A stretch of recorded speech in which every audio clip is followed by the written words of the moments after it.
જી હા, ખંજનબેન બોલું છું, આપ રિપીટ કરજો. હા જી. ઓમ હરિ ઓમ શ્રી ગુરુભ્યો નમઃ. હરિ ઓમ. એ બી બોલું? હાજી. ઓમ હરિ ઓમ. ઓમ શ્રી ગુરુભ્યો નમઃ. હરિ ઓમ. ઓમ હરિ ઓમ શ્રી ગુરુભ્યો નમઃ. હરિ ઓમ. ઓમ હરિ ઓમ શ્રી ગુરુભ્યો નમઃ. હરિ ઓમ.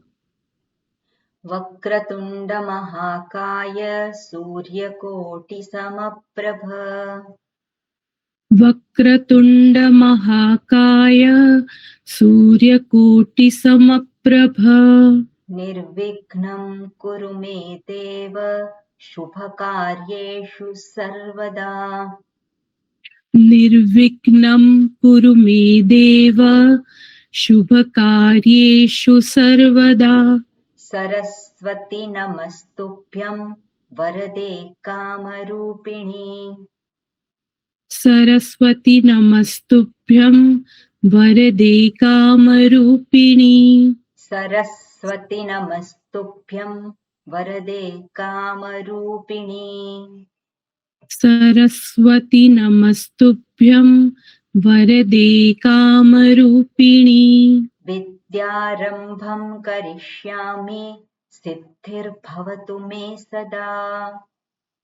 વિદ્યારંભં કરિષ્યામિ સિદ્ધિર્ભવતુ મે સદા. વાગર્થાવિવ સંપૃક્તૌ વાગર્થ પ્રતિપત્તયે. એક મિનિટ સહેજ ઝૂમ કરું છું. વાગર્થાવિવ સંપૃક્તૌ વાગર્થ પ્રતિપત્તયે. જગતઃ પિતરૌ વંદે પાર્વતી પરમેશ્વરૌ. જગતઃ પિતરૌ વંદે પાર્વતી પરમેશ્વરૌ. येनाक्षर समाम्नायमधिगम्य महेश्वरात्. येनाक्षर समाम्नायमधिगम्य महेश्वरात्. येनाक्षर समाम्नायम् अधिगम्य महेश्वरात्. येनाक्षर समाम्नायम् अधिगम्य महेश्वरात्. कृत्स्नं व्याकरणं प्रोक्तं तस्मै पाणिनये नमः. कृत्स्नं व्याकरणं प्रोक्तं तस्मै पाणिनये नमः. वाक्यकारं वररुचिं भाष्यकारं पतञ्जलिम्. वाक्यकारं वररुचिं भाष्यकारं पतञ्जलिम्. पाणिनिं सूत्रकारं च प्रणतोऽस्मि मुनित्रयम्. पाणिनिं सूत्रकारं च प्रणतोऽस्मि मुनित्रयम्. गुड. रामो राजमणिः सदा विजयते. रामो राजमणिः सदा विजयते. रामो राजमणिः सदा विजयते. रामं रमेशं भजे. एक वखत હું બોલી લઉં છું, થોડોક રાગ એ થાય. रामो राजमणिः सदा विजयते. रामं रमेशं भजे. रामेणाभिहता निशाचरचमोः रामाय तस्मै नमः. रामान्नास्ति परायणं परतरं रामस्य दासोऽस्म्यहम्. रामे चित्तलयः सदा भवतु मे भो राम मामुद्धर. रामो राजमणिः सदा विजयते. रामं रमेशं भजे. रामो राजमणिः सदा विजयते. रामं रमेशं भजे। रामेणापि हता निशाचरचमोः रामाय तस्मै नमः। रामेणाभिहता चमूः रामाय तस्मै नमः। रामान्नास्ति परायणं परतरं रामस्य दासोऽस्म्यहम्। रामान्नास्ति परायणं परतरं रामस्य दासोऽस्म्यहम्। रामे चित्तलयः सदा भवतु मे भो राम मामुत्तर। रामे चित्तलयः सदा भवतु मे भो राम मामुत्तर। ઓકે, છેલ્લો શ્લોક છે કિશોરભાઈ. હા, હું બોલું છું, આપ રિપીટ કરજો. રામો રાજમણિ સદા વિજયતે રામં રમેશં ભજે. रामो राजमणि सदा विजयते रामं रमेशं भजे। रामेणापि हता निशाचरचमोः रामाय तस्मै नमः.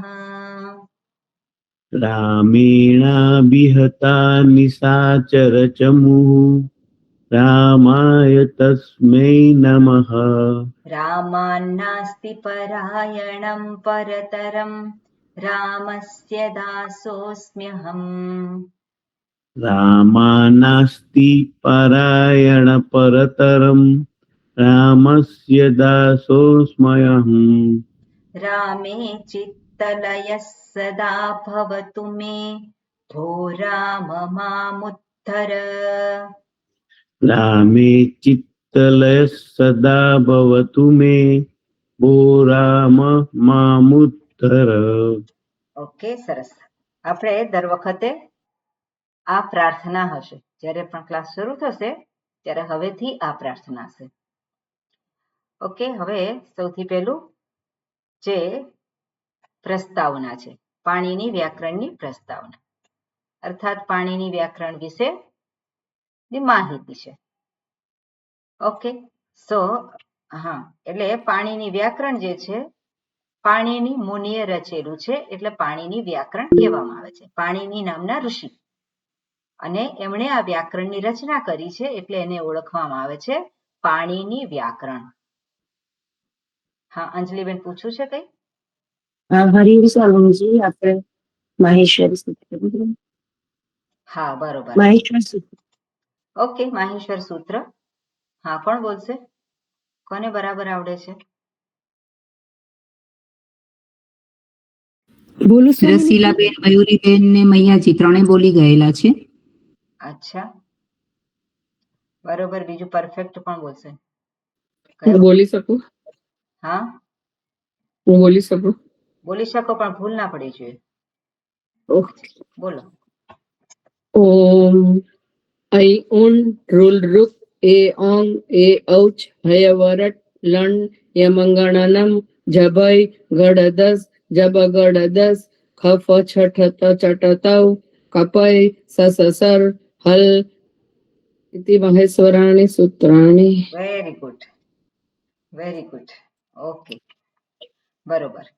એટલે આ માહેશ્વર સૂત્ર છે, બરોબર. એટલે આપણે એ પણ આ જ્યારે શ્લોક પૂરો થાય એના પછી તરત માહેશ્વર સૂત્ર પણ બોલવાના હોય છે. સારું થયું યાદ કરાવ્યું.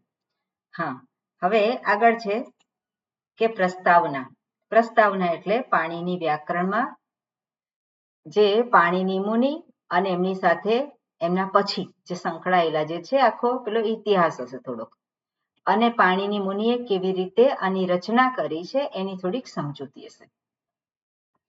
પાણીની વ્યાકરણ એ કુદરતી ભાષા માટેનું વર્ણનાત્મક વ્યાકરણ છે. કૃત્રિમ ભાષા એટલે શું છે? સોરી, કુદરતી ભાષા માટેનું.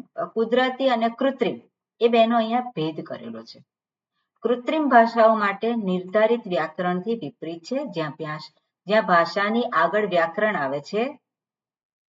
કોઈ પણ જે કૃત્રિમ અહીંયા ભાષા કઈ છે, તો કોઈ પણ ભાષા આપણે સમજવા માટે પ્રયત્ન કરીએ તો આપણે એના વ્યાકરણને સમજવા માટે પ્રયત્ન કરતા હોય છે. આપણે અત્યારે પણ શું કરીએ છીએ? વ્યાકરણને સમજવા માટે પ્રયત્ન કરીએ છીએ. વ્યાકરણને આધારે આપણે ભાષાને સમજવાનો પ્રયત્ન કરીએ છીએ. અને સામાન્ય રીતે બધી જ ભાષાઓમાં આ પ્રમાણે જ હોય છે. અને વ્યાકરણ પહેલું કે ભાષા પહેલી? તો બીજી બધી જે ભાષાઓ છે એમાં વ્યાકરણ પ્રથમ છે અને ભાષા પછી છે. વ્યાકરણના નિયમોને આધારે એ ભાષા બનાવેલી છે. પણ અહીંયા ઊંધું છે. અહીંયા ભાષા પહેલી છે અને વ્યાકરણ એને સમજવા માટે છે. એટલે હંમેશા આપણે ધ્યાન રાખવાનું કે ભાષા એ મહત્વની છે, વ્યાકરણ એ પછી આવે છે. એટલે વ્યાકરણ ભાષાને સમજવા માટે છે એવો આપણો અભિગમ હોવો જોઈએ. એટલે વ્યાકરણના કોઈક નિયમો એવા હોય કે જે ભાષાને લાગુ પડતા ન હોય, તો મહત્વનું શું છે? ભાષા છે. એટલે વ્યાકરણની ત્યાં મર્યાદા છે. વ્યાકરણ એ શબ્દને સમજાવવા માટે સમર્થ નથી. અને ત્યાં આપણે જે ભાષામાં જે શબ્દ છે એને એ જે અર્થમાં છે એનો આપણે સ્વીકાર કરવાનો રહે. અને એ વસ્તુ અહીંયા દર્શાવે છે કે પાણીની વ્યાકરણ એ કુદરતી ભાષા માટેનું વર્ણનાત્મક વ્યાકરણ છે. એટલે કુદરતી ભાષા કઈ છે એને. અને કૃત્રિમ ભાષાઓ માટેના નિર્ધારિત વ્યાકરણથી વિપરીત છે. એટલે બીજી ભાષાઓ કરતા વિપરીત છે, જ્યાં ભાષાની આગળ વ્યાકરણ આવે છે. અર્થાત શું છે? સૂત્ર એ માહિતીને સંક્ષિપ્તમાં રજૂ કરવાની એક રીત છે. અને સૂત્ર શું છે તે નીચેનો પરંપરાગત શ્લોક દર્શાવે છે. એટલે સૂત્ર જે છે એમાં જે પાણીની મુનિએ જે લખેલું છે વ્યાકરણ એ સૂત્રાત્મક છે. સૂત્ર છે એટલે શું છે? એને સૂત્ર રૂપે રજૂ કરવામાં આવેલું છે. અને એ સૂત્ર એટલે શું? તો જે પરંપરામાં જે ઋષિઓ જે છે, વ્યાકરણ શાસ્ત્રીઓ છે, એને સૂત્રને આ રીતે દર્શાવેલું છે. શું કહે છે? અલ્પાક્ષરમ અસંદિગ્ધમ. શ્લોક શું છે? અલ્પાક્ષરમ અસંદિગ્ધમ સારવત વિશ્વતો મુખમ અસ્તોભમ અનવત્યંચ સૂત્રમ સૂત્રવિદો વિદુહો. વિદુહો એટલે જાણનારાઓ. કોણ જાણનારાઓ? જે ભાષાને જાણે છે, વ્યાકરણને જાણે છે તે. અને ભાષાને જાણે છે, વ્યાકરણને જાણે છે. તો આ જે વ્યાકરણ છે એ સૂત્રાત્મક છે, એને પણ એ જાણે છે. એટલે સૂત્રવિદ વિદુહુ. સૂત્રવિદ એટલે સૂત્રને જાણનારાઓ આ પ્રમાણે કહે છે. બરોબર? એટલે સૂત્ર કોને કહેવાય એ આ પ્રમાણે કહે છે. હવે સૂત્ર જે છે એમાં એના લક્ષણો જે છે એ હોવા જરૂરી છે. કયા લક્ષણો? તો કે અલ્પાક્ષરમ. અલ્પ અક્ષર, ઓછામાં ઓછા અક્ષરોનો જેમાં પ્રયોગ કરવામાં આવ્યો હોય, અલ્પાક્ષરમ. એનું વર્ણન કરવામાં ના આવે, પણ જ્યારે એને કહેવામાં આવે ઓછામાં ઓછા શબ્દથી કહેવામાં આવે. અહીંયા શબ્દ નહીં પણ અક્ષર કહ્યું છે. એટલે પાણીની વ્યાકરણમાં જે કંઈ અક્ષરો છે એમાં અડધી માત્રાનો પણ કોઈ જગ્યા, અડધી માત્રા એટલે શું છે? અક્ષર હોય એની એક માત્રા કહેવાય. કોઈ પણ વર્ણ હોય એની એક માત્રા હોય, અને એક માત્રાનો પણ અડધું હોય. દાખલા તરીકે મ બોલીએ તો શું છે? મકાર અને અકાર છે. તો અડધી માત્રા એટલે શું થયું? મકાર. મકાર એ શું છે? અડધી માત્રા છે. તો એવું પણ જે છે એમાં એની પણ એ વધારાનું ન હોય. એટલે પાણીની વ્યાકરણના સંદર્ભમાં એવું કહેવામાં આવે છે, જો એક અડધી માત્રા પણ વધારે હોય તો વ્યાકરણ શાસ્ત્રીઓને માટે એક મોટો ઉત્સવ કહેવાય છે. એટલે એનો અર્થ છે કે અડધી માત્રા પણ એમાં એનું પણ ધ્યાન રાખવામાં આવ્યું છે.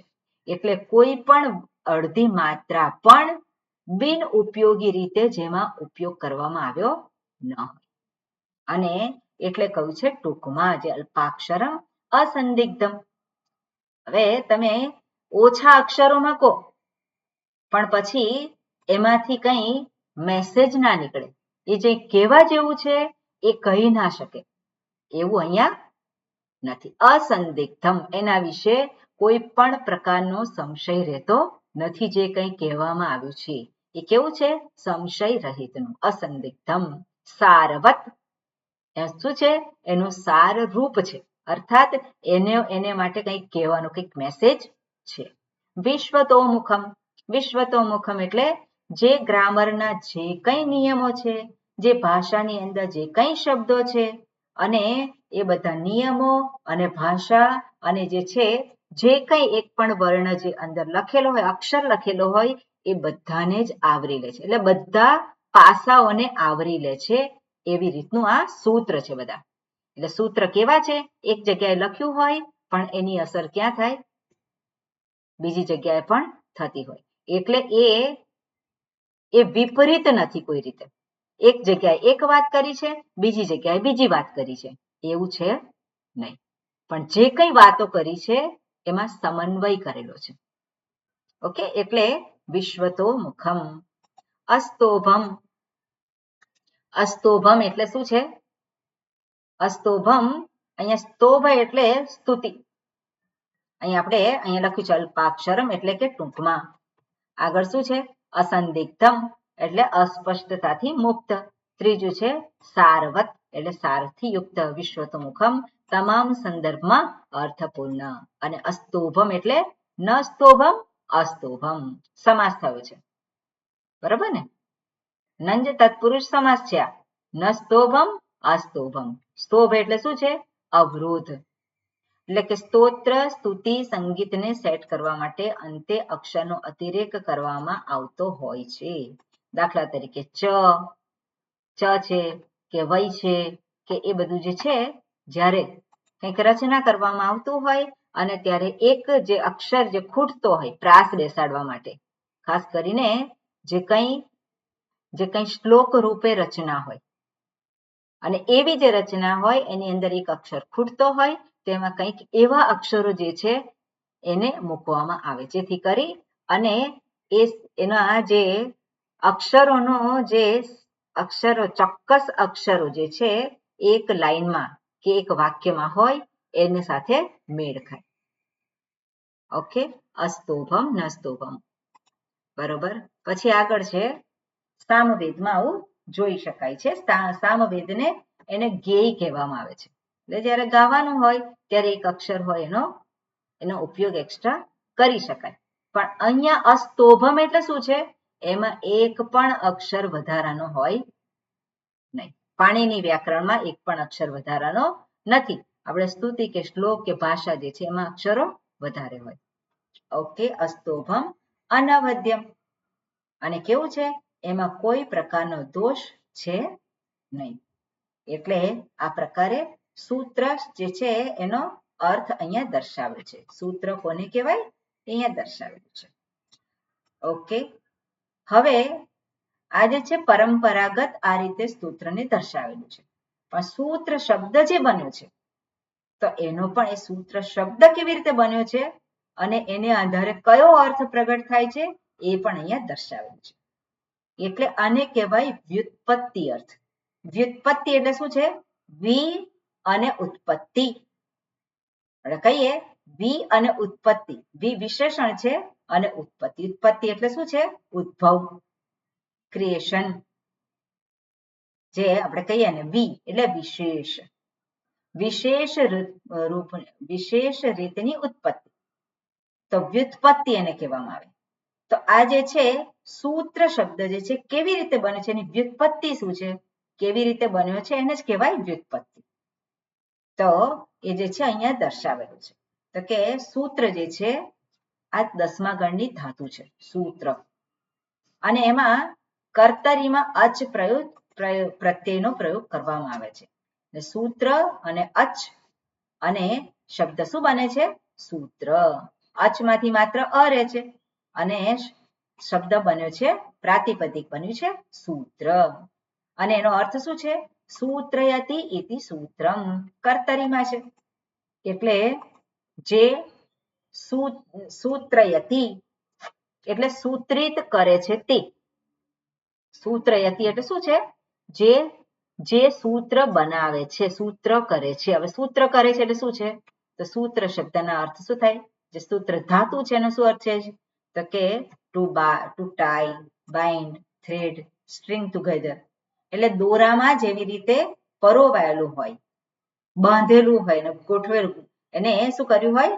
એને એક જ દોરામાં આપણે જેવી રીતે મણકા આપણે પરોવીએ, એવી રીતે સૂત્ર કોને કહેવાય છે? જેમાં વ્યાકરણના નિયમોને શું કરેલા છે? એક પરોવેલા છે, અને એને કહેવામાં આવે છે સૂત્ર. એટલે બીજો અર્થ શું છે? ટૂંકા નિયમોના રૂપમાં લખવું અથવા તો રચના કરવી. ત્રીજો અર્થ છે શું છે? આયોજન કરવું, ગોઠવવું, વ્યવસ્થિત કરવું. આ બધા સૂત્ર ધાતુ જે છે એ તમારા માટે હોમવર્ક છે. બરોબર? સૂત્ર ધાતુ છે એની સામે કયા કયા અર્થ લખ્યા છે એ તમારે જોવાનું ધાતુ પાઠમાં, અને એના આ બધા જ અર્થ થાય છે. બીજો શું છે? ટુ રિલેક્સ, અનબાઇન્ડ, આરામ કરવો અથવા તો બંધન મુક્ત કરવું. આ એના અર્થ છે સૂત્ર શબ્દના ધાતુ પાઠને આધારે. હવે બીજી રીતે પણ એને દર્શાવવામાં આવે છે. બીજી રીતે પણ સૂત્ર શબ્દ બનેલો છે. એક તો સૂત્ર શબ્દ બનાવવા માટે સૂત્ર અને પછી અચ પ્રત્યય લાગેલો છે. બીજો કઈ રીતે બની શકે સૂત્ર શબ્દ? તો કે ધાતુ છે શિવું સંતાને, શિવ ધાતુ, શિવ ધાતુ છે, અને સંતાને એટલે સંતતિ. સંતાન એટલે શું છે? સંતાન નહીં, પુત્ર કે પુત્રી એવું નહીં. સંતાન એટલે શું છે?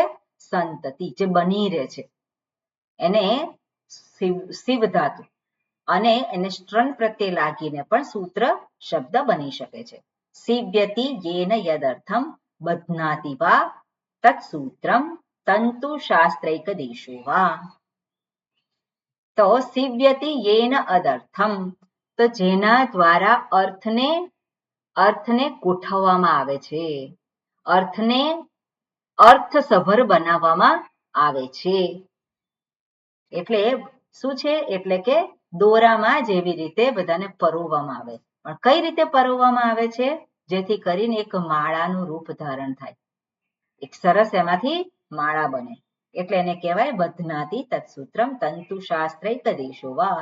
તંતુ જેવી રીતે દોરો જે છે, તંતુ એટલે શું છે? દોરો, અને શાસ્ત્ર એક દેશો વા, અથવા તો એનો અર્થ શું થાય છે? શાસ્ત્ર એક દેશ. હવે આની અંદર આપણે બહુ ઊંડા જતા નથી, પણ આ રીતનો અર્થ એમાં આપેલો છે. સીવી મુચ્યો, આ જે છે સૂત્ર છે, ઉણાદી સૂત્ર છે, અને જે કયા અર્થમાં છે? જે એક સાથે જોડે. ઓકે, આનો અર્થ શું થાય? જે એક સાથે બધાને જોડે છે એને કહેવામાં આવે છે સૂત્ર. ઓકે, ત્રીજો જે અર્થ છે, જે નિરુક્ત. નિરુક્ત એટલે વૈદિક ડિક્શનરી. વેદમાં જે કંઈ શબ્દોનો પ્રયોગ કરવામાં આવેલો છે અને એ શબ્દોનો અર્થ દર્શાવનાર ડિક્શનરી છે એને કહેવામાં આવે છે નિરુક્ત. વૈદિક ડિક્શનરી. વૈદિક ડિક્શનરી એટલે શું છે? કે વેદમાં જે કંઈ શબ્દોનો પ્રયોગ કરેલો છે એ કયા અર્થમાં છે એ દર્શાવનાર છે, એને કહેવાય નિરુક્ત. તો નિરુક્તમાં જે સૂત્ર શબ્દનો અર્થ શું કર્યો છે? સૂચનાત સૂત્રમ, જે અભિવ્યક્ત કરે છે, જે સૂચવે છે, જે નિર્દેશ કરે છે એને કહેવામાં આવે છે સૂત્ર. ઓકે, આના સંદર્ભમાં કંઈ પૂછવું છે?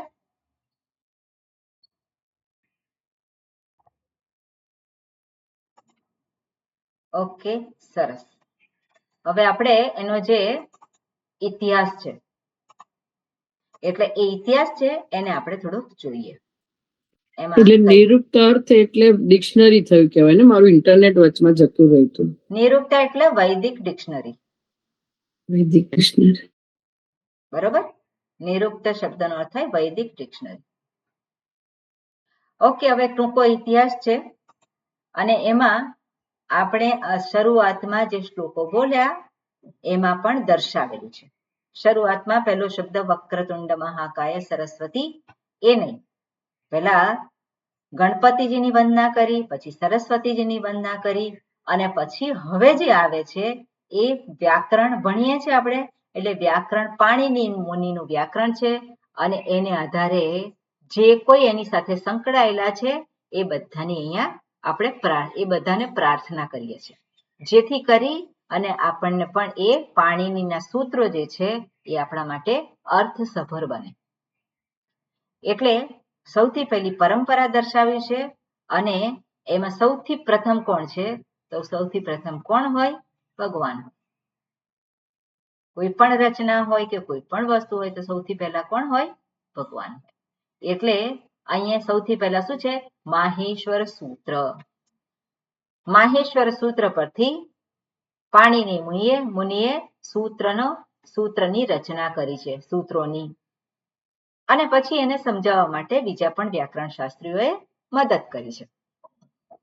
એટલે સૌથી પ્રથમ શું છે? માહેશ્વર સૂત્ર. એટલે એના માટે અહીંયા માહેશ્વર સૂત્ર કોની પાસેથી પ્રાપ્ત થયા છે? મહેશ્વર પાસેથી. એટલે મહેશ્વરને અહીંયા એ પ્રાર્થના કરવામાં આવી છે. એટલે શું કહે છે? યેનાક્ષર સમામ્નાયમ અધિગમ્ય મહેશ્વરાત. યેન એટલે જેના દ્વારા, અક્ષર સમામ્નાયમ અક્ષરોનો આ સમૂહ, અધિગમ્ય મહેશ્વરાત અધિગમ્ય પ્રાપ્ત થયેલો છે, જાણવામાં આવેલો છે. કોની પાસેથી? મહેશ્વરાત. અને કૃત્સ્નમ વ્યાકરણમ પ્રોક્તમ તસ્મૈ પાણિનયે નમઃ. અને નમસ્કાર કોને કર્યા છે? પાણીની મુનિને. એટલું જ નહીં, નમસ્કાર કોને કર્યા છે? મહેશ્વરને. પણ મહેશ્વરને નમસ્કાર કઈ રીતે કર્યા છે? તો કે જેની કૃપાથી આ બધા સૂત્રો જે છે, સૂત્રની ઉત્પત્તિ થઈ છે.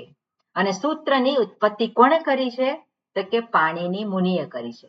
પણ કેવી રીતે કરી? જેના અનુગ્રહને કારણે કરી. એટલે મહેશ્વરને પ્રાર્થના છે અને સાથે સાથે પાણીની મુનિને પણ પ્રાર્થના છે. એટલે કૃત્સ્નમ વ્યાકરણમ પ્રોક્તમ. આ સમગ્ર વ્યાકરણ શાસ્ત્ર છે. પ્રોક્તમ એટલે ઉક્તમ, ખૂબ સારી રીતે જેને કહેવામાં આવ્યું છે એવા કોણ છે? પાણીની મુનિ છે. એને નમસ્કાર કરું છું. ઓકે. એટલે સૌથી પહેલા શું આવે? સૌથી પહેલા માહેશ્વર સૂત્ર અને પછી સૂત્રો આવે. એટલે સૌથી પહેલા માહેશ્વર સૂત્ર અને પછી આવે છે અષ્ટાધ્યાયી સૂત્રપાઠ. ઓકે. અને સૂત્રપાઠની રચના કોણે કરી છે? તો પાણીની મુનિએ કરી છે. એટલા માટે પાણીની મુનિને અહીંયા નમસ્કાર છે. ઓકે. આગળ છે વાક્યકારમ વરરુચિમ ભાષ્યકારમ પતંજલિમ. એટલું જ નહીં, વાક્યકારમ વરરુચિમ. વરરુચિ નામના ઋષિ છે અને એમણે વાક્યકારમ. હવે વાક્યકારમ એટલે શું છે? તો વાક્યને બનાવનાર એવો અર્થ થાય. બરાબર? વાક્યને બનાવનાર એવો અર્થ થાય વરરુચિ. પણ શું છે આપણે પછી જોઈએ. ભાષ્યકારમ પતંજલિ. આ જે પાણીની સૂત્રો છે એની ઉપર ભાષ્યની રચના એટલે એનું વિવરણ કરનાર ગ્રંથની રચના કરેલી છે અને એની રચના પતંજલિ મુનિએ કરેલી છે. હવે આ પતંજલિ મુનિ અને આપણે જે પતંજલિ મુનિ જે યોગ શાસ્ત્રના કહીએ છે એ બંને કેવા છે? જુદા છે. એટલે અહીંયા જે પતંજલિ મુનિ છે જેમણે આ રચના કરી છે, ભાષ્યની રચના કરી છે, એને મહાભાષ્ય કહેવામાં આવે છે. પાણીનીના સૂત્રો ઉપર જેમણે રચના કરી છે પતંજલિ મુનિ, એને મહાભાષ્યકાર કહેવામાં આવે છે. જ્યારે વેદાંતમાં જે વેદાંતને આધારે જોવા જઈએ તો શંકરાચાર્યજી છે જેમણે ઉપનિષદ અને ભગવદ્ ગીતા અને બ્રહ્મસૂત્ર પર જે વિવરણ લખ્યું છે એને ભાષ્ય કહેવામાં આવે છે. અને ભાષ્ય એમણે લખેલું હોવાથી એમને ભાષ્યકાર કહેવામાં આવે છે. એટલે ભગવાન ભાષ્યકાર. પણ એ પતંજલિ કોણ છે? મહાભાષ્યકાર. ઓકે. એટલે આ વસ્તુ જે છે આપણે જાણવાની કે ભાષ્યકાર એટલે શંકરાચાર્યજી અને મહાભાષ્યકાર એટલે કોણ છે? પતંજલિ મુનિ છે. ઓકે. વાક્યકારમ વરરુચિમ ભાષ્યકારમ પતંજલિમ પાણીનીમ સૂત્રકારંચ પ્રણતોસ્મિ મુનિત્રયમ. હું આ ત્રણ મુનિ છે એને હું નમસ્કાર કરું છું. તો કયા 3 મુનિ છે? એક તો છે વરરુચિ, બીજા છે પતંજલિ અને જેમણે આ સૂત્રની રચના કરી છે એ પાણિની મુનિ. એ ત્રણેયને હું નમસ્કાર કરું છું. એટલે 2 શ્લોકમાં પાણિની મુનિને નમસ્કાર કરવામાં આવ્યા છે. એક ત્રિમુનિમાં અંતર્ગત અને એક સ્પેશિયલ આ શ્લોકમાં છે. ઓકે, હવે આપણે આના થકી આ 2 શ્લોક જે છે શું દર્શાવે છે તો એનો આપણે જોઈએ. સૌથી પહેલા કોણ છે તો કે પરમેશ્વર, અને પરમેશ્વર શું છે? માહેશ્વર સૂત્ર. સૌથી પહેલા શું આવે છે? માહેશ્વર સૂત્ર. કેટલા છે માહેશ્વર સૂત્ર?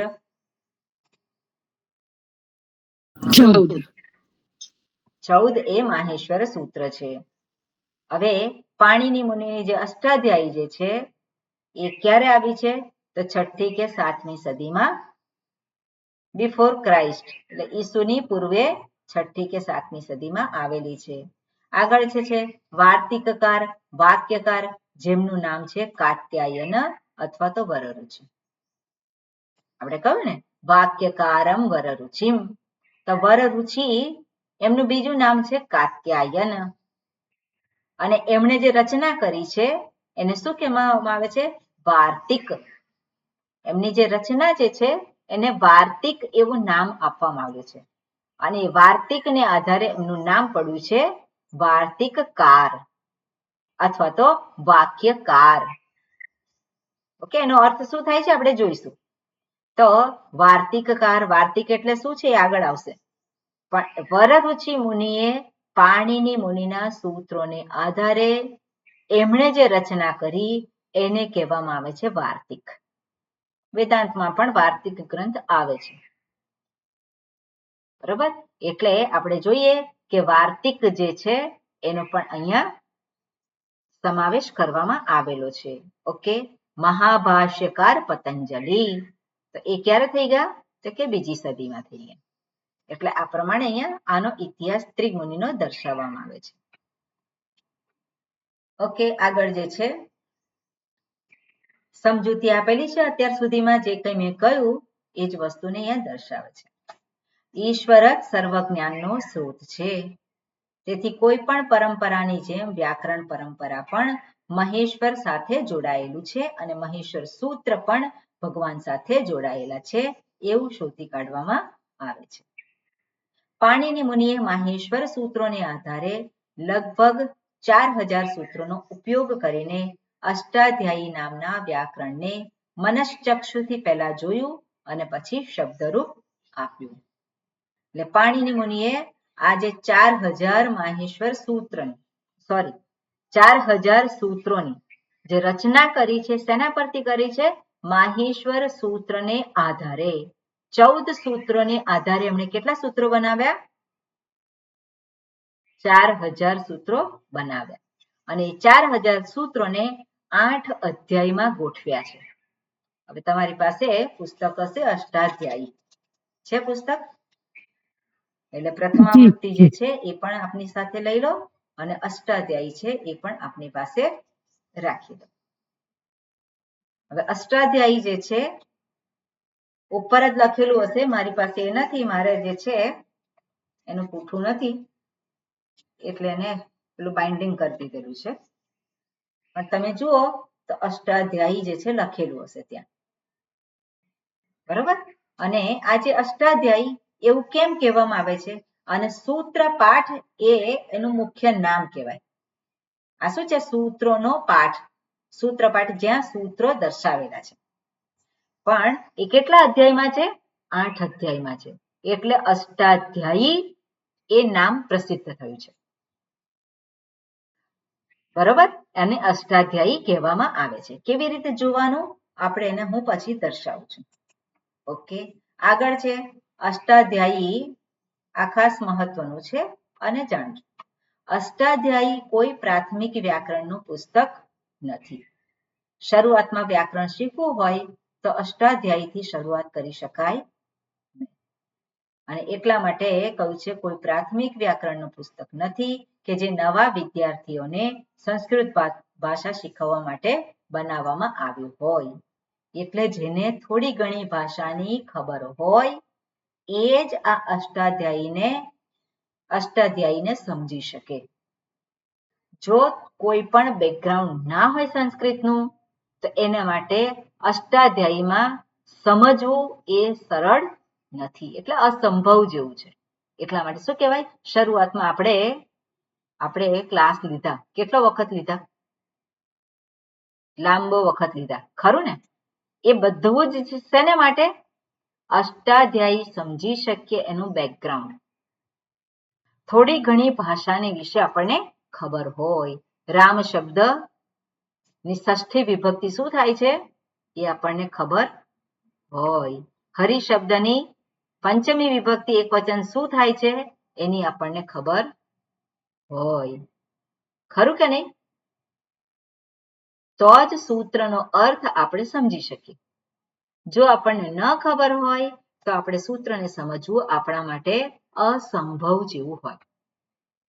એટલા માટે આપણે જે બેકગ્રાઉન્ડમાં જે બધા ક્લાસીસ થયા, ગયા વખતે જે કોર્સ હતો અને એમાં 21 ક્લાસ હતા, જ્યારે અત્યારે તમારા માટે જે કર્યું એ 42 ક્લાસ છે, એટલે ડબલ ક્લાસ થયા છે. એટલે એ બધા જ ક્લાસમાં શું છે, સંસ્કૃત ભાષાનું સામાન્ય જ્ઞાન, બેકગ્રાઉન્ડ તૈયાર કર્યું છે.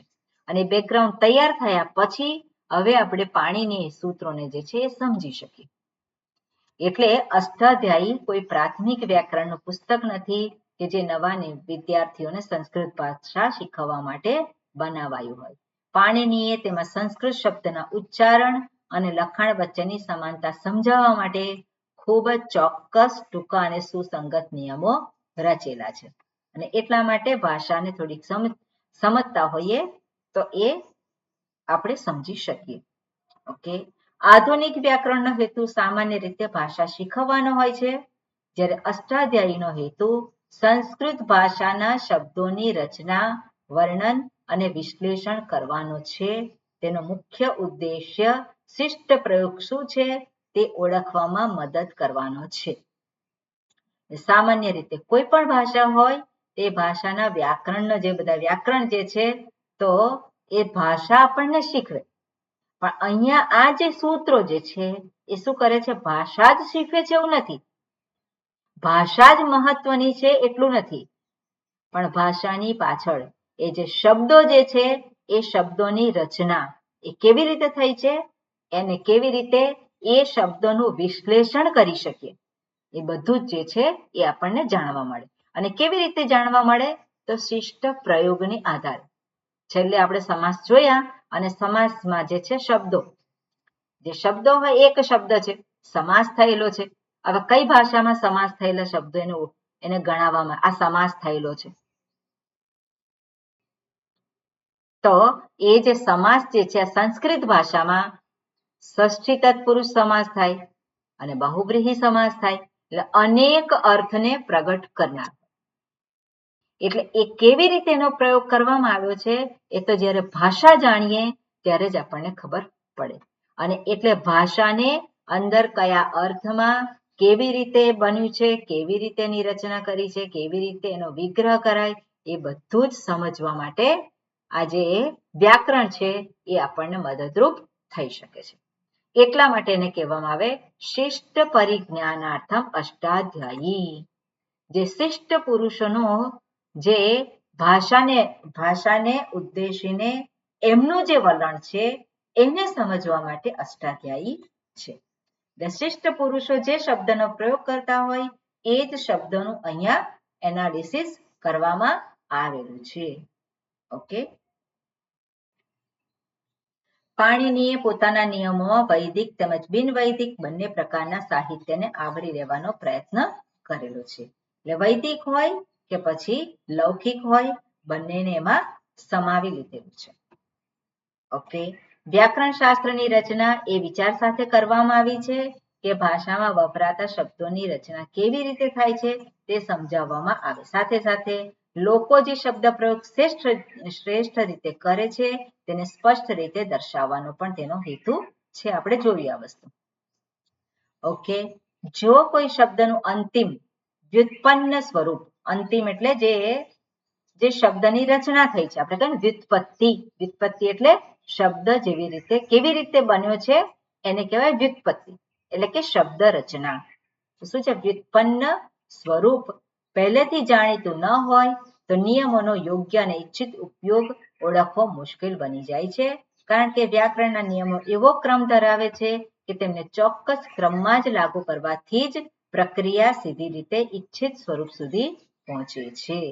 એટલે કઈ રીતે વ્યાકરણના નિયમો જે સૂત્ર છે એને કઈ રીતે આપણે એને લગાવવા એનો પણ અહીંયા દર્શાવવામાં આવેલું છે, જેને પરિભાષા સૂત્ર કહેવામાં આવે છે.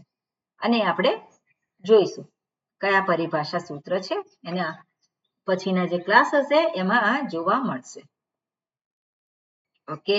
ગુરુ શિષ્ય પરંપરામાંથી મળેલા ભાષ્યોની સહાય વિના પાણિનીના સૂત્રોની સાચી સમજ શક્ય નથી. ઉપરાંત સૂત્રો જે રીતે ગોઠવાયેલા છે તે પ્રમાણેનું જ્ઞાન કોઈ શિક્ષક દ્વારા પરંપરાગત રીતે શીખવવામાં ન આવે ત્યાં સુધી પ્રાપ્ત થતું નથી. એટલે આજે જેવી રીતે વૈદિક જ્ઞાન આપણે કહીએ છીએ તો એ પરંપરાથી પ્રાપ્ત થયેલું છે, જે ગુરુ શિષ્ય પરંપરા.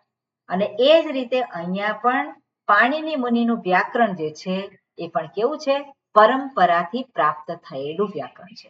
એટલે એ કડીમાં જે કોઈ સંકળાયેલું હોય એને જ આ વ્યાકરણને કેવી રીતે સમજાવવું એને પોતાને ખબર હોય.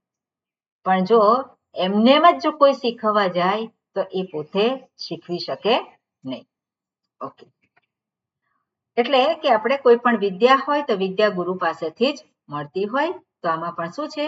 આ વિદ્યા ગુરુ પરંપરા અંતર્ગત છે. ઓકે. કોઈ એક સૂત્રનો ઉપયોગ શરૂ કરતા પહેલા સમગ્ર વ્યાકરણ પ્રણાલીનું જ્ઞાન હોવું આવશ્યક છે. આ પ્રતિબંધ સિદ્ધાંત કૌમુદી જોઈએ આપણે પછી, અને કૌમુદી પરિવારમાં ઉલ્લેખિત અન્ય પુસ્તકો જેવી પછીની કેટલીક કૃતિઓ દ્વારા અમુક હદ સુધી હળવો કરવામાં આવ્યો હતો. એટલે પાણીની જે વ્યાકરણ જે છે એને સમજવા માટે કોઈક એવા નિયમોને અનુસરવું પડે. હવે જે ક્રમમાં એની રચના કરી છે એ ક્રમમાં જો એને આખું જાણીએ નહીં ત્યાં સુધી એ ક્રમને સમજી શકીએ નહીં. એટલે વ્યાકરણને સમજવા માટે, એના ક્રમને સમજવા માટે વ્યાકરણની સમજૂતી હોવી જરૂરી છે. હવે આપણને સમગ્ર જે છે અષ્ટાધ્યાયી એના વિશેની ખબર છે કે નથી? એના વિશે ખબર નથી. અને આપણે શરૂઆત કરવાની છે. તો શરૂઆત કરવાની છે તો કઈ રીતે શરૂઆત કરાય? તો જે કંઈ આપણે કોઈક એવી પ્રક્રિયા છે એનો આધાર લેવો પડે. આ જ વસ્તુ વેદાંતમાં પણ લાગુ પડે છે. વેદાંત શાસ્ત્રમાં પણ ઉપનિષદના અર્થને સમજવા માટે કોઈક ને કોઈક પ્રક્રિયા છે એનો આધાર લઈ અને સમજાવવામાં આવતું હોય. એ જ રીતે અહીંયા પણ કોઈક પ્રક્રિયા છે એનો આધાર લઈ અને સંસ્કૃતના નિયમોને સમજવાના છે, પાણિનીના સૂત્રોને સમજવાના છે. તો એ જે છે એ કઈ પ્રક્રિયા? એ પ્રક્રિયા અહીંયા સિદ્ધાંત કૌમુદી ગ્રંથ છે, એ સિદ્ધાંત કૌમુદીમાં દર્શાવેલું છે. એટલે સિદ્ધાંત કૌમુદી એને પ્રક્રિયા ગ્રંથ કહેવામાં આવે. પ્રક્રિયાને આધારે સૂત્રોને દર્શાવનાર ગ્રંથ છે એ સિદ્ધાંત કૌમુદી છે. ઓકે. હવે અહીંયા દર્શાવવામાં આવે છે નહીં સર્વઃ સર્વમ જાનાતિ. બધા જ બધું જાણતા હોય એવું હોય નહીં. એટલે દરેક વ્યક્તિ બધું જ જાણતી નથી. આ કારણે વાર્તિક એટલે કે કાત્યાયન મુનિએ પાણિનીના કાર્યની સ્પષ્ટતા માટે વાર્તિક પાઠ રચેલો છે. એટલે પાણિની મુનિએ જે સૂત્રોની રચના કરી છે એને સમજવા માટે ફરી પાછું શું છે? એમાં વાર્તિક લખાય. અને વાર્તિક લખી છે એટલે એના વિશે સમજણ આપી છે, જેને વાર્તિક કહેવામાં આવે છે. અને કોણે કરી છે એની રચના? વરરુચિ. તે વરરુચિ મુનિએ વાર્તિકની રચના કરેલી છે પાણિનીના સૂત્રોને સમજવા માટે. હવે પાણિનીના સૂત્રોને સમજવા વાર્તિક શું કાર્ય કરે છે? તો વાર્તિક કોને કહેવાય છે? જેવી રીતે ભાષ્ય કોને કહેવાય છે? એને દર્શાવનાર શ્લોક છે પરંપરાથી. સૂત્ર કોને કહેવાય છે તે આપણે જોયું. ભાષ્ય કોને કહેવાય છે તો એને માટે પણ દર્શાવેલું છે. અને અહીંયા છે વાર્તિક શું કહેવાય છે એને અહીંયા દર્શાવે છે. વાર્તિકની આવશ્યકતા કેમ પડી તો વાર્તિક શું છે એ પહેલા સમજીએ. શું છે વાર્તિક? છે ઉક્તાનુક્ત દુરુક્તાનામ ચિંતા યત્ર પ્રવર્તતે તમ ગ્રંથમ વાર્તિકમ પ્રાહુઃ વાર્તિકજ્ઞા મનીષિણઃ. વાર્તિકજ્ઞા મનીષિણઃ. વાર્તિકજ્ઞા જે વાર્તિકને જાણનારાઓ છે, જે મનીષીઓ જે છે એ ગ્રંથને વાર્તિક એવું કહે છે. કયા ગ્રંથને વાર્તિક કહે છે તો કે ઉક્તાનુક્ત દુરુક્તાનામ ચિંતા યત્ર પ્રવર્તતે. ચિંતા એટલે ચિંતન. ચિંતા એટલે આપણે ચિંતા કરીએ છીએ એ નહીં, પણ ચિંતા શબ્દનો અર્થ શું છે? વિચાર. એટલે વિચાર જેના સંદર્ભમાં કરવામાં આવે છે. કયો વિચાર કરવામાં આવે છે? ઉક્ત જે કહેલું છે, અનુક્ત જે કહેલું નથી, દુરુક્ત જે કહેલું છે એમાં દોષ છે. જે કહેલું છે એમાં દોષ છે. હવે એમાં દોષ છે એવું કહેવા કરતા જે કહેલું છે એને કઈ રીતે ગ્રહણ કરવું, બરોબર? એટલે દુરુક્ત જે નથી એટલે શું છે? દુરુક્ત એટલે શું કે જે અંદરથી કંઈક અર્થ કાઢેલા છે, જે શબ્દનો જે અર્થ છે એના કરતા પણ કંઈક જુદો અર્થ જે છે એને કહેવાય છે દુરુક્ત. એટલે ઉક્ત અનુક્ત કહેલું છે અને છતાં પૂર્ણ રીતે કહેવાયેલું નથી. અને સાથે સાથે શું છે? દુરુક્ત. દુરુક્ત એટલે આપણે એનો અર્થ જે છે ખોટી રીતે ગ્રહણ કરીએ છીએ અને એટલા માટે એને દુરુક્ત કહેવાય. અને એને જે છે સાચી રીતે કઈ રીતે એને ગ્રહણ કરવું એને કહેવામાં આવે છે વાર્તિક. એટલે વાર્તિકકારે વાર્તિકની રચના કરી છે તો સૂત્રને સમજાવવા માટે કરેલી છે. એટલે સૂત્રમાં કંઈક બાકી રહી ગયું, સૂત્રમાં નથી બાકી રહી ગયું, પણ આપણે સમજી શકીએ એટલા માટે એમાં કંઈક ઉમેરવામાં આવે છે. જે રીતે વાક્ય લખ્યું હોય રામઃ, રામઃ અહીંયા જે આપણે જોઈ પ્રાર્થના રામઃ રાજમણિઃ સદા વિજયતે. તો વિજયતે શું થયું? એ ક્રિયાપદ થયું. રામમ રમેશમ સદા. તો રામમ રમેશમ સદા શું છે? રામો રાજમણિ સદા વિજયતે રામમ રમેશમ ભજે. ત્યાં ભજે ક્રિયાપદ થયું. રામેણાભિહતા નિશાચર ચમોહ. ત્યાં ક્રિયાપદ છે નથી. તો શું છે? આપણે ઉમેરીએ છીએ. એવી જ રીતે અહીંયા પણ વાર્તિકકાર શું છે? જે નથી કહેવાયેલું એનો ઉમેરો કરે છે. જે આપણે નથી સમજી શકતા તો એટલે એને દુરુક્ત કહ્યું છે. દુરુક્ત એટલે નથી આપણે સમજી શકતા એવું જે કહેલું છે એને પણ અહીંયા દર્શાવવામાં આવે છે. એટલે અર્થાત જ્યાં કહેવાયેલા, ન કહેવાયેલા તથા અયોગ્ય રીતે કહેવાયેલા મુદ્દાઓની ચર્ચા થાય છે તે ગ્રંથને વિદ્વાનો વાર્તિક કહે છે. ઓકે, આ વાર્તિકનો અર્થ અહીંયા દર્શાવે છે. જેની રચના કરી છે વરરુચિ, એને કહેવામાં આવે કાત્યાયન અથવા તો વાર્તિકકાર અથવા તો વાક્યકાર. ઓકે, આ બધા શબ્દો છે, આ બધા નામ છે. ઓકે, આના સંદર્ભમાં વ્યાકરણ શાસ્ત્રી નાગેશ કહે છે સૂત્રે. સૂત્ર એટલે સૂત્રમાં અનુક્ત દુરુક્ત ચિંતા વાર્તિકમ. અર્થાત સૂત્રોમાં જે કહેવામાં આવ્યું નથી અથવા જે અયોગ્ય રીતે કહેવાયું છે તેની ચર્ચા કરવી તે વાર્તિક છે. તેમાં પહેલેથી કહેવાયેલું વિષયનું ચિંતન સામેલ થતું નથી. એટલે આ પ્રમાણે વાર્તિક જે છે એ વાર્તિકનું અહીંયા રચના આ પ્રમાણે કરેલી છે. ઓકે, વાર્તિક પાઠમાં કુલ કેટલા વાર્તિકો હતા તે વિશે વિદ્વાનોમાં મતભેદ છે. નાગેશના મત અનુસાર સૌથી ઓછી સંખ્યા માનીએ તો તે આશરે 1400 જેટલી હતી, જ્યારે અન્ય મત મુજબ તે 5000 સુધી ગણવામાં આવે છે. કે આની સાથે આપણે બહુ લેવા દેવા નથી. કેમ? આજના સમયમાં વાર્તિક પાઠ સ્વતંત્ર રીતે ઉપલબ્ધ નથી. તેની જાણકારી આપણને ફક્ત અન્ય ગ્રંથોમાંથી પ્રાપ્ત થાય છે. તેમાં સૌથી મહત્વપૂર્ણ ગ્રંથ મહાભાષ્ય છે. મહાભાષ્ય જેની રચના કોણે કરી છે? આપણે જોયું પતંજલિ મહાભાષ્યની રચના કરી છે. સૂત્રને સમજાવવા માટે જે કંઈ એમણે લખ્યું એને કહેવામાં આવે છે મહાભાષ્ય, જેમાં વાર્તિકકારનું કાર્ય સમાવાયેલું છે. એટલે આપણે જોઈએ સૌથી પહેલા માહેશ્વર સૂત્ર, પછી કોણ છે પાણિની મુનિ, પછી કોણ આવે છે વાર્તિકકાર આવે છે, પછી મહાભાષ્યકાર આવે છે. બરોબર, આ જે છે ઇતિહાસ થયો. એટલે વાર્તિકકાર પછી પતંજલિએ સૂત્રપાઠ અને વાર્તિક પાઠ બંનેને આધાર બનાવીને મહાભાષ્ય નામનો વ્યાકરણ પરનો વિસ્તૃત ગ્રંથ રચ્યો છે. ઓકે, પાણિની, કાત્યાયન અને પતંજલિ આ ત્રણ મહાન મુનિઓને મળીને મુનિત્રયમ જે પ્રાર્થનામાં આવે છે મુનિત્રયમ કહેવામાં આવે છે. તેથી પાણિની વ્યાકરણને ત્રિમુનિ વ્યાકરણ તરીકે પણ ઓળખવામાં આવે છે. ઓકે, દરેક મુનિના કાર્યમાં વિશાળતા અને ઊંડાણ હોવાથી આગળના મુનિએ પોતાના પૂર્વવર્તી મુનિના કાર્યના આધારે તેને વધુ વિસ્તૃત અને સ્પષ્ટ બનાવ્યું છે. આ કારણે અનુગામી તબક્કાને વધારે મહત્વ આપવામાં આવ્યું છે. ઓકે, એટલે જે પહેલા જે થઈ ગયા છે એનો અહીંયા નિષેધ કરેલો નથી. પહેલા પણ વ્યાકરણ તો હતું જ. પાણિની મુનિએ વ્યાકરણની રચના કરી એની પૂર્વે પણ ભાષા હતી, અને ભાષા હતી એટલે વ્યાકરણ પણ હતું જ.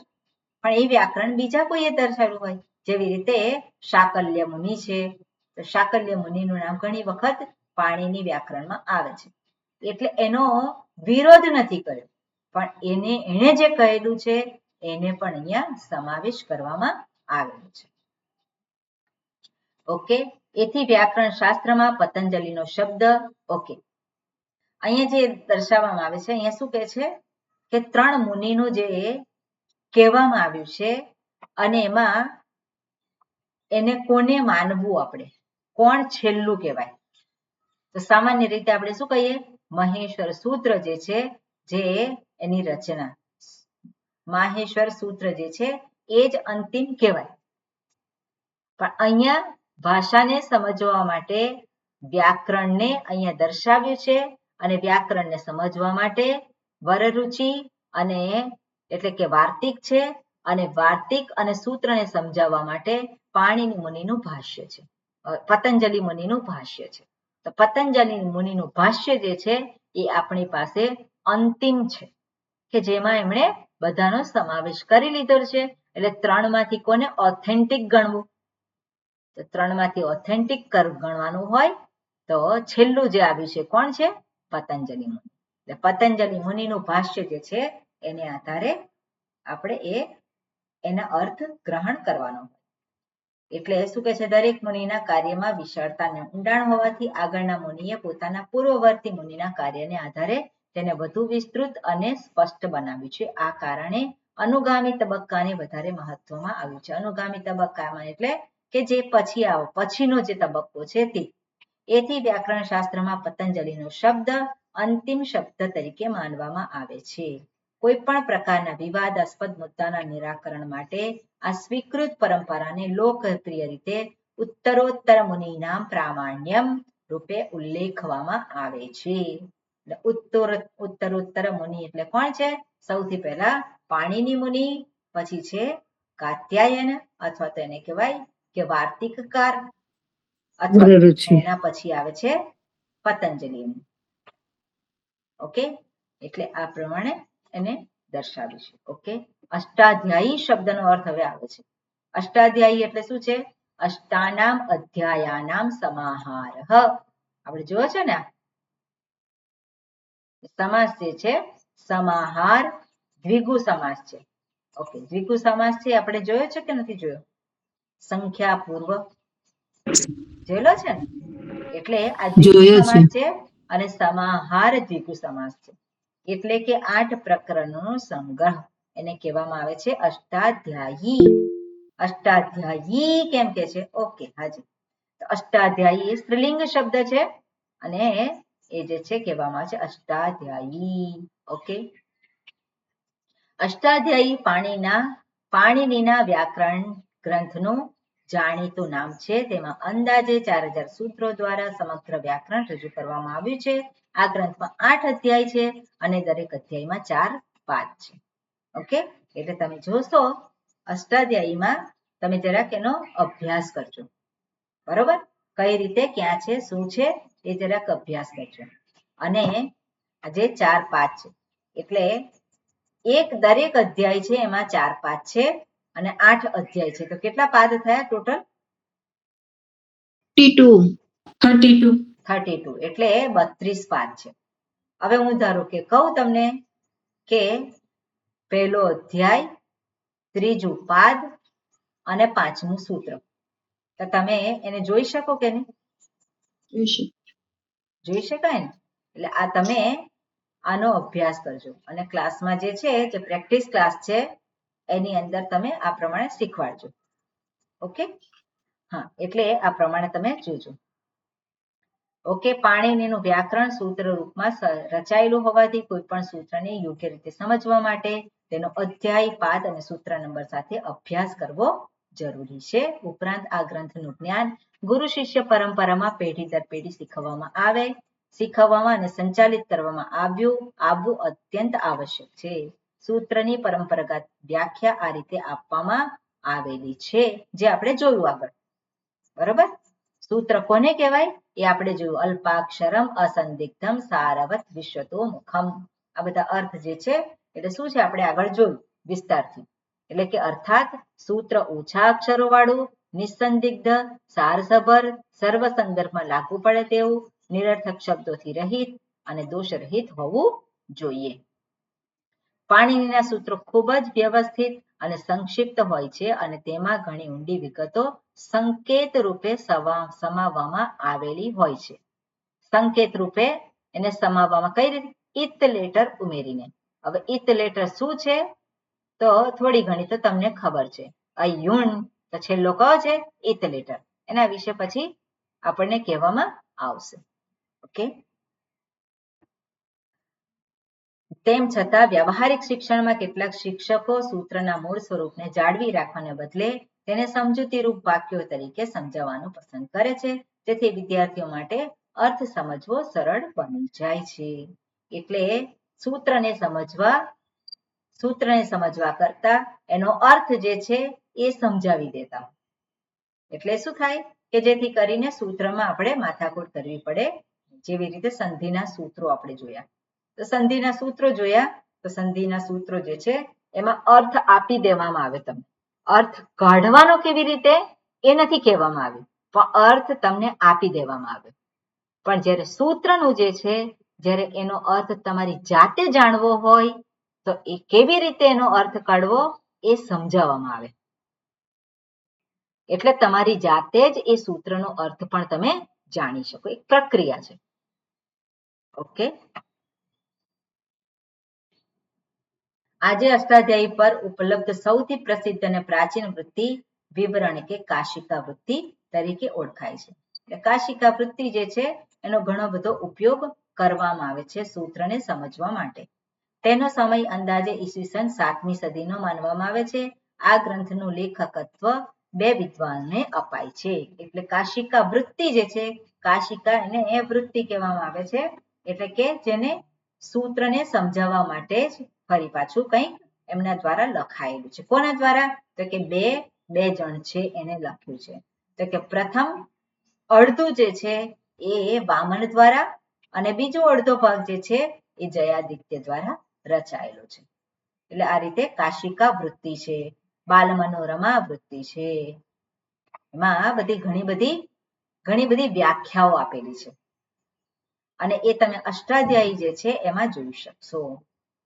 ઓકે, પછી એના વિશે આપણે જોઈએ. અષ્ટાધ્યાયીના સૂત્રોનો ક્રમ મુખ્યત્વે સંક્ષિપ્તતાને ધ્યાનમાં રાખીને ગોઠવાયેલો છે. એટલે અષ્ટાધ્યાયીમાં જે સૂત્રો જે છે એમાં સંક્ષિપ્તતા હોવી જરૂરી છે. એટલે એનો ક્રમ એ સંક્ષિપ્તતાને આધારે ગોઠવવામાં આવેલું છે. તેથી સૂત્રો હંમેશા વિષયાનુક્રમે અથવા પ્રસંગોચિત ક્રમમાં આવતા જ હોય એવું જરૂરી નથી. આ કારણસર અષ્ટાધ્યાયીનો અભ્યાસ એક જ સીધા ક્રમમાં કરવો મુશ્કેલ બને છે. હવે જોઈશું એમાં. ઓકે, પરંપરામાં આ સમસ્યાને દૂર કરવા માટે શિક્ષકો દ્વારા સૂત્રોને પ્રસંગોચિત ક્રમમાં ગોઠવી ને શીખવવામાં આવતું હતું. આ માટે સમયાંતરે વિવિધ અભિગમો અજમાવવામાં આવ્યા છે અને દરેકને સફળતાની અલગ અલગ હદ સુધી માન્યતા મળી. ઓકે, આ દિશામાં ભટ્ટોજી દીક્ષિત દ્વારા રચાયેલું વૈયાકરણ સિદ્ધાંત કૌમુદી, જે આપણે પહેલા જોયું પ્રક્રિયા ગ્રંથ છે, તે પ્રક્રિયા ગ્રંથ એમણે જે રચેલો છે, કોના દ્વારા રચાયેલો છે? તો ભટ્ટોજી દીક્ષિત નામના વ્યાકરણ શાસ્ત્રી દ્વારા એમણે સિદ્ધાંત કૌમુદીની રચના કરી છે, જેને સામાન્ય રીતે સિદ્ધાંત કૌમુદી કહેવામાં આવે છે. વૈયાકરણ સિદ્ધાંત કૌમુદી એવું નામ છે, પણ લોકો એને કઈ રીતે ઓળખે છે? સિદ્ધાંત કૌમુદી. અને જેનો સમય 17મી સદીના પૂર્વાર્ધનો છે. એક મહત્વપૂર્ણ કૃતિ આ જે છે એમની જે સિદ્ધાંત કૌમુદી બની છે એ મહત્વની કૃતિ સાબિત થઈ. આ ગ્રંથમાં પાણીના સૂત્રોને વિષય અનુસાર અને વ્યવહારુ ક્રમમાં ગોઠવવામાં આવેલા છે. એટલે આ સિદ્ધાંત કૌમુદી એક પ્રક્રિયા ગ્રંથ છે, જેની અંદર સૂત્રોને એક શું કહેવાય કે શબ્દની રચના કરી છે અને એને માટે જે જરૂરી બધા સૂત્રો હોય એને એક જગ્યાએ, જ્યાં સૂત્રપાઠમાં અનેક જગ્યાએ પડેલા છે પણ એને એક જગ્યાએ લાવી અને સમજૂતી આપી છે.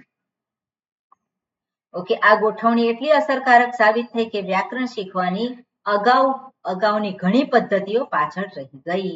જોકે જે વિદ્વાનો અષ્ટાધ્યાયીનો અભ્યાસ મૂળ સૂત્રક્રમમાં એટલે કે પાણીનીએ જે ક્રમમાં સૂત્રો રજૂ કર્યા છે તે પ્રમાણે પસંદ કરવાનું કરે છે, તેઓ ભટ્ટોજી દીક્ષિતે પોતે અપનાવેલી અભ્યાસ પદ્ધતિને અનુસરે છે. એટલે ભટ્ટોજી દીક્ષિતે સિદ્ધાંત કૌમુદીની રચના કરી, પણ એમણે કઈ રીતે સૂત્રોને સમજ્યા? તો એમણે જે રીતે સૂત્રોને સમજ્યા છે એવી રીતે આપણે સમજીશું.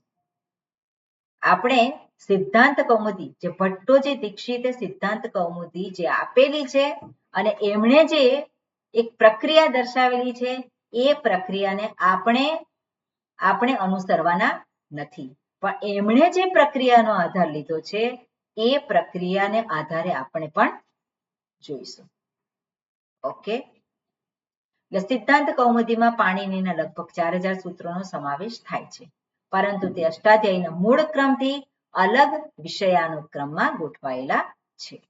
ઓકે, પછી એવું લાગ્યું કે આ ગ્રંથ વર્તમાન માનવ બુદ્ધિ માટે બહુ વિસ્તૃત છે, તેથી વરદરાજાચાર્યે એટલે વરદરાજ નામના બીજા એક વ્યાકરણ શાસ્ત્રી છે, તેને એને સંક્ષિપ્ત કરીને મધ્ય સિદ્ધાંત કૌમુદી એવી રીતે એની રચના કરી. અને એ લગભગ કેટલા હતા? 3250. એટલે 4000 માંથી કેટલા કરી નાખ્યા? 3250 સૂત્ર કરી નાખ્યા. અને એટલે મધ્ય સિદ્ધાંત કૌમુદી. પણ મધ્ય સિદ્ધાંત કૌમુદી એ પણ ના ચાલી. એ જ વરદરાજ દ્વારા રચાયેલું બીજું વધુ સંક્ષિપ્ત રૂપ છે લઘુ સિદ્ધાંત કૌમુદી. એટલે જેમાં સિદ્ધાંત કૌમુદીમાંથીમાં તેમણે મહત્વપૂર્ણ ગણેલા આશરે 1282 સૂત્રોને પસંદ કરી અને પ્રક્રિયાત્મક રીતે રજૂ કરવામાં આવ્યા છે. આ ગ્રંથ આજ સુધી લોકપ્રિય છે, ખૂબ જ લોકપ્રિય છે. સામાન્ય રીતે કોઈ પણ તમે પૂછો વ્યાકરણ શીખો છો, શું શીખો છો? લઘુ સિદ્ધાંત. લઘુ સિદ્ધાંત જે છે એ ખૂબ શું છે કે એ હંમેશા એ લઘુ સિદ્ધાંત જે છે એ જ વ્યાકરણ માટે જાણે કે પર્યાય શબ્દ બની ગયો છે. વ્યાકરણ તમે ભણો છો એટલે કે લઘુ સિદ્ધાંત ભણો છો એવું જ સામાન્ય રીતે એને ગણવામાં આવે છે. પણ આપણે લઘુ સિદ્ધાંત જે છે આપણે એ પ્રમાણે ભણવાના નથી. ઓકે, એટલે આ પછી ઓકે, આના પછી એટલે લઘુ સિદ્ધાંત અને પછી આ પછી વરદરાજાએ તેને વધુ સંક્ષિપ્ત કરીને સાર સિદ્ધાંત કૌમુદી એ પણ રચના કરી છે. તેમાં આશરે 750 સૂત્રોનો સમાવેશ કરવામાં આવેલો છે. પણ લઘુ સિદ્ધાંત જે છે એ જ અત્યારે ફેમસ છે. હવે આ જે છે સિદ્ધાંત કૌમુદી, મધ્ય સિદ્ધાંત કૌમુદી, લઘુ સિદ્ધાંત કૌમુદી અને સાર સિદ્ધાંત કૌમુદી, આ બધા સિદ્ધાંત કૌમુદી અને કૌમુદી ગ્રંથ, જે કૌમુદી શબ્દ જે છે એને ઘણા બધા જે વ્યાકરણના જે જાણકારો છે એને જે કંઈ પુસ્તકો લખ્યા છે તો એમાં કૌમુદી એ શબ્દનો પ્રયોગ કરેલો છે. કેમ? કારણ કે એની પાછળ એવું કહેવામાં આવે છે કે જ્યારે કોઈ તમે પુસ્તક લખો અને કૌમુદી એની પાછળ લગાવો તો એ જે છે ગ્રંથ એને આવકારવામાં આવે છે ઘણા બધા લોકો દ્વારા, એને આવકાર પ્રાપ્ત થાય છે. એટલે ઘણા બધા ગ્રંથો વ્યાકરણના તમે જુઓ તો કૌમુદી એવા શબ્દ તમે જોઈ શકશો. બરોબર. હવે આજે છે જે સિદ્ધાંત કૌમુદી અને આ બધા જે ગ્રંથ જે છે જેમાં આ એક પ્રક્રિયાનો આધાર લેવામાં આવેલો છે, પણ એ પ્રક્રિયાનો આધાર આપણે લેવાના નથી. આપણે જે પાણીની મુનિની જે મૂળભૂત જે છે રચના છે એને આધારે જોઈશું, પણ છતાં પણ કોઈક પ્રક્રિયાનો આધાર લેવો પડે. એટલે કઈ પ્રક્રિયા છે તો એને ફરી પાછું જુદી પ્રક્રિયાને આધારે દર્શાવે છે એ સૂત્રોને સમજવા માટે. એટલે એ પ્રક્રિયાને આધારે આપણે જોઈશું. ઓકે, કહેવાનું હતું પણ મનમાંથી જતું રહ્યું, પછી કહીશું. ચાલો. કૌમુદી શ્રેણીના ચારેય ગ્રંથોનો આધાર અને શૈલી એકસરખી છે, ફરક માત્ર વિષયના વિસ્તાર અને ઊંડાણમાં છે. સૂત્રો અને તેની વૃત્તિઓ સદીઓથી મૌખિક પરંપરા દ્વારા સંચાલિત થતી આવી છે. ભારતભરમાં ફેલાયેલા અનેક વિદ્વાનો આ પરંપરાના રખેવાળ રહેલા છે. સમય જતા પ્રસાર દરમિયાન થોડી અસમાનતા આવવી સ્વાભાવિક છે.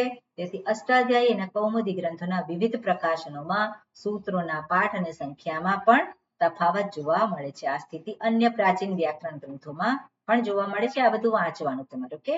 આથી વ્યાકરણના અભ્યાસમાં માત્ર સૂત્ર સંખ્યાઓ પર આધાર રાખવાને બદલે સૂત્રના ચોક્કસ શબ્દો પર આધાર રાખવો વધુ મહત્વપૂર્ણ છે. એટલે સૂત્રના શબ્દો છે, નંબર કરતા સૂત્રોમાં શું કહેવામાં આવ્યું છે એ મહત્વનું છે. નંબરમાં ક્યારેક ક્યારેક ફેર હોઈ શકે. એટલે આપણે જોઈશું કે અષ્ટાધ્યાયીમાં જે આપણી પાસે અષ્ટાધ્યાયી છે એનો નંબર અને પ્રથમાવૃત્તિ છે એમાં નંબરમાં કોઈક ભેદ હોઈ શકે, આગળ પાછળ હોઈ શકે, પણ જે સૂત્ર છે એ સૂત્રના શબ્દો એ મહત્વના બને છે.